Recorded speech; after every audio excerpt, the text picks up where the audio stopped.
You should never experience pain while crocheting.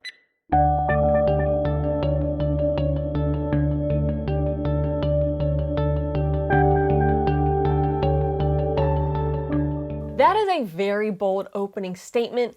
Let me clarify and see if I can persuade you that that statement holds. Really what it comes down to is the should part of the statement. When I say you should never experience pain while crocheting, what I'm really saying is that under normal circumstances, you should not experience pain from crocheting. Another way to put that is the hand motion of crocheting does not inherently cause pain, whereas something like placing your hand on a hot burner, that would inherently cause pain. However, we live in a world where things don't always work normally, our bodies sometimes run into problems, and I'm making this video because in fact a lot of us do experience pain when we crochet. So if, like me, you've ever run into a situation where you experience pain while crocheting, that pain is your body's way of letting you know something else is going on, something isn't quite right. Now, of course, there are more serious issues that can lead to pain while you crochet, things like arthritis, carpal tunnel, tennis or golfer's elbow, repetitive motion strain. Issues like those can require additional medical intervention. So I need to make the quick disclaimer that this video is not medical advice at all. Rather, we're going to look at at-home remedies to prevent, improve, and manage pain from crocheting. The first way that we can deal with crochet pain is through exercising. There are three main areas of exercise that I have found to be particularly helpful for combating crochet pain. First up is strengthening exercises. It's exactly what it sounds like. It's all about making your muscles stronger. This will provide more stability for your joints as well as endurance. A second type of exercising that is great to deal with crochet pain is stretching. Stretching essentially is a way to lengthen the muscles back out and help things relax. This next thing I'll mention, I'm going to include under the stretching category. It's not actually stretching, but it's in the realm of getting things to go back in place, and that is tendon glides. I'm not going to go into that here in depth in the video, but that's another thing you could do some research on and look up different tendon glides for wherever you're experiencing pain. And the third form of exercise that is awesome for us crocheters is mobility exercises. Mobility exercises are kind of where strengthening exercises and stretching exercises intersect. It's kind of the goal of both of those. Mobility exercises are essentially exercises that allow your muscles to go through a full range of motion. They need to be strong enough to get through the full range of motion, and they need to be relaxed enough to get through the full range of motion. The ultimate goal of mobility training is to be able to move through that range of motion without any issues. I have some older videos where I show some strengthening and stretching exercises you can do, as well as a little routine that I put together if you want to check those out. And of course, you can research these different topics more on your own. In addition to knowing what types of exercises are helpful, it's also important to know what areas of the body we need to exercise. Right off the bat, an obvious one are our hands, and I'm going to include wrist in that. These are a very common trouble spot for people. So it's important that we exercise and take care of our hands. A second area that can really cause problems for crocheters is the arms, and specifically it can cause issues in the elbows. If our arms are weak or they're too tight, it can lead to inflammation in the elbows and cause things like tennis or golfer's elbow. The next area that is important to exercise is the upper body. So that's going to be our chest, our shoulders, and our back. It's so easy with crochet to fall into the habit of shoulders curled forward, chest tightening, and neck curved and down. We want to avoid that, and a way to help our bodies avoid those positions is through exercise. The fourth area that is good to exercise if you're a crocheter is your core. And crochet is really not that arduous of a task, so we might not always think about our core as being important. However, the core is what stabilizes our whole body. If our core is weak, even if our upper body is strong, it's not all going to sit right. So it's important to work our core as well to maintain good posture. And the last area is our legs. You know, there's a joke in the gym world about don't skip leg day.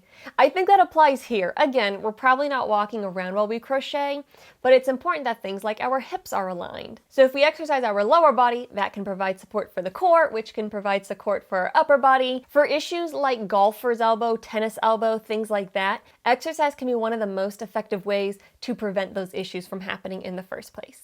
The second way we can deal with crochet pain is to have support. And when I say support, I'm talking about physical support for our body. Let's look at the body as a whole first of all, and really what that's going to be addressing is our posture. We've got some options on supports that can help us maintain good posture when we crochet. First up is support pillows. Really, you can use whatever you want for this. It's really good to support your elbows. That is a big one when it comes to preventing pain from crocheting. It supports your arms, your elbows aren't getting worn out and fatigued, and you're not putting unnecessary strain on those parts of your body. You can take pillows you already have around the house, make a stack on both sides of your body to prop your elbows on and crochet. You can also use a nursing pillow, something like a boppy if you want to support your elbows. Personally, I found the results to be kind of meh with that. What I really like to use to support my elbows is my Volare pillow. You may have heard me talk about this on my channel before. I'm a big fan of the Volare pillow because it has helped with my crochet pain so much. In the past, when I've crocheted for too long or with too much tension in my body, I deal with elbow pain. The Volare has fixed that problem for me because it provides support for your elbows in addition to keeping your body in good posture. The design is specifically for supporting your arms and encouraging good posture, and it works really well. I am an affiliate with Volare, which means I have a coupon code for you down in the description. Be sure to check that out if you're interested in any of their products. They also have a Valentine's sale coming up. It might have already started by the time I post this, so if you've thought about getting a Volare pillow, now's a good time to do so. Another way you can support your body overall is to use a lumbar pillow. I really like using lumbar supports for two reasons. One is it supports, meaning it's holding me in place and it's comfortable, but two, it also acts as a bit of a subconscious reminder to sit up straight. Even if I'm not fully putting my weight into the lumbar pillow, just the physical presence of it kind of reminds me, oh yeah, sit up straight, keep my shoulders back. Volare also sells a lumbar pillow. I love this thing. It is memory foam with a mesh case around it, has a strap on the back if you want to connect it to a chair, and also has a little pocket for all your crochet goodies to stay in. I also really like to combine the lumbar pillow with the Volare. I get the support, I maintain good posture, very comfortable, no pain. Another type of support for when we crochet to reduce pain is more targeted support systems. This would be things like compression gloves. Compression gloves are obviously only going to target the part of the body they are on, but they can provide support and help reduce pain in your hands and wrist. Compression gloves reduce swelling and increase blood flow. Both of those in turn reduce inflammation and therefore reduce pain. Other targeted supports are things like wrist braces. Those are going to provide support and stability for your wrist. The third way that I like to deal with crochet pain is using very specific crochet strategies. You'll see what I mean by that as I go through this list. The first strategy is to use an ergonomic hook. An ergonomic hook tends to be larger and put your hand in a more natural position. This allows us to keep our hands looser, not need as tight of a grip, and therefore have less strain. The next strategy is to adjust your hold. This can be your hold for your hook and for the yarn. There's different techniques for holding the hook, like there's the knife hold and the pencil hold. If you change from one to the other, you might find that the other hold causes less pain and tension for your hand. Same idea with how you hold the yarn. There are so many options for how to hold the working end of yarn, and perhaps the method you're currently using is leading to strain and pain and tension, and changing up your hold style could help with the pain. The third strategy is to pay attention to the fiber content of the yarn you're using. I find that some yarns glide easily, whereas others tend to stick and require a lot more force to pull through. Cotton yarn is one of these ones. I've heard from a number of people that they have had to quit crocheting with cotton yarn entirely because it can lead to extra pain just because of the way that that yarn handles. And talking about the way yarn handle leads us right into the fourth strategy, which is to change up the size of your hook and or your yarn. Sometimes my hands just feel more comfortable working with a large hook and chunky yarn. Other times they have less strain working with small yarn and a small hook. A really great option here is to swap back and forth between projects. So let's say I'm working on a plush amigurumi project with really bulky yarn. That's going to be a big hook, thick yarn. I can work on that for a little bit and then swap over to, say, a crochet thread project. The tension and positioning of our hands for each of those will be slightly different, and sometimes just giving your body a break from one or the other is enough to stop your body from experiencing pain. And the fifth crochet strategy is to pay attention to the type of project you're working on and try to mix it up and keep it varied. For instance, with amigurumi, we typically want to work our stitches pretty tight.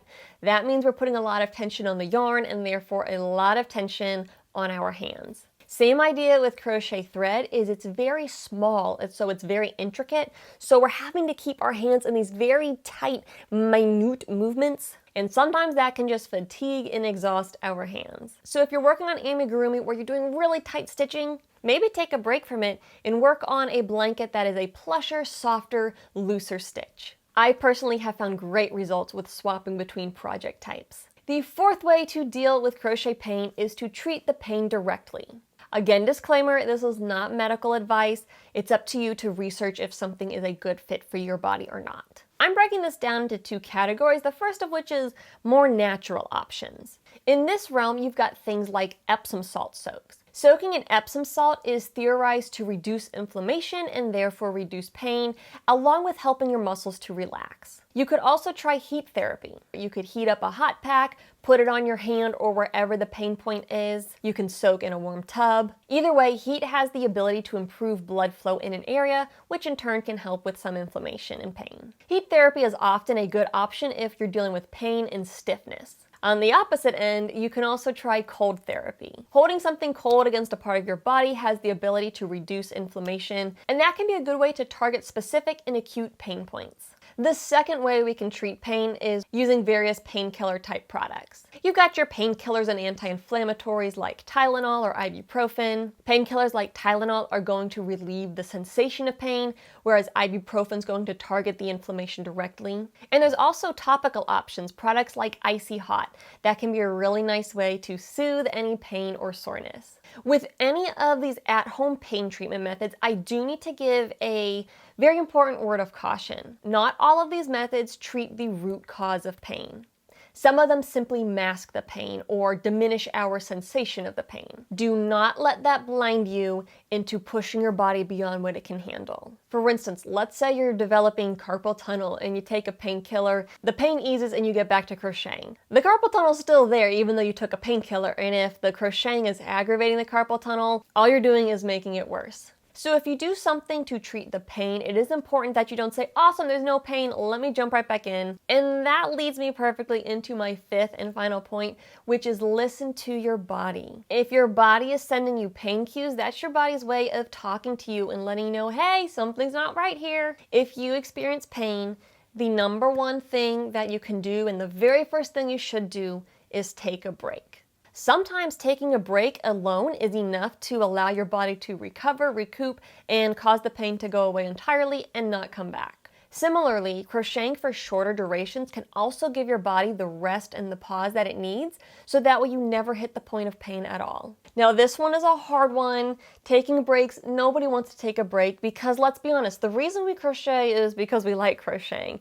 And it's very frustrating when you can't keep going at something you really enjoy. I can promise you, however, in the long run, it's better to take breaks so you can keep crocheting than to not stop and have your body force you to stop for a longer period of time. And that is the next part of listening to our body, is recognizing when we might need outside help. There are a number of directions you can go with this. Of course, you can talk to your primary care provider, see a doctor. There's also treatments like physical therapy or personal training. Physical therapy is a really great option to deal with specific issues going on, and personal training is a great option if you want to work on the stretch, strengthening, and mobility, and a personal trainer should be able to help you adapt it to your body so you see the improvement and reach the goals that you're trying to achieve. Again, this is not at all medical advice. I can't concretely say when you need to seek outside intervention for your issues. That's a decision for you and your doctor. After going through all these ways to deal with crochet pain, I thought I would give a shout out to my favorites. First up is my compression gloves. Love those things. They provide support, they help with the stiffness, any kind of aches. They not only help it heal, but they also prevent that for me. Secondly is my Volare pillow. I love that thing. The support it provides makes crocheting so comfortable, and I can go so much longer. And lastly, exercising always makes a difference for me.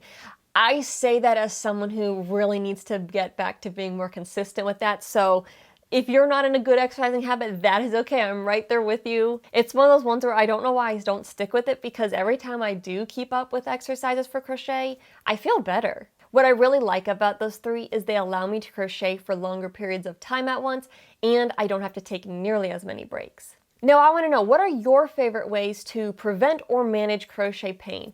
Drop that in the comments below, and hopefully we can all start enjoying happier, healthier, and pain-free crocheting. Happy crafting!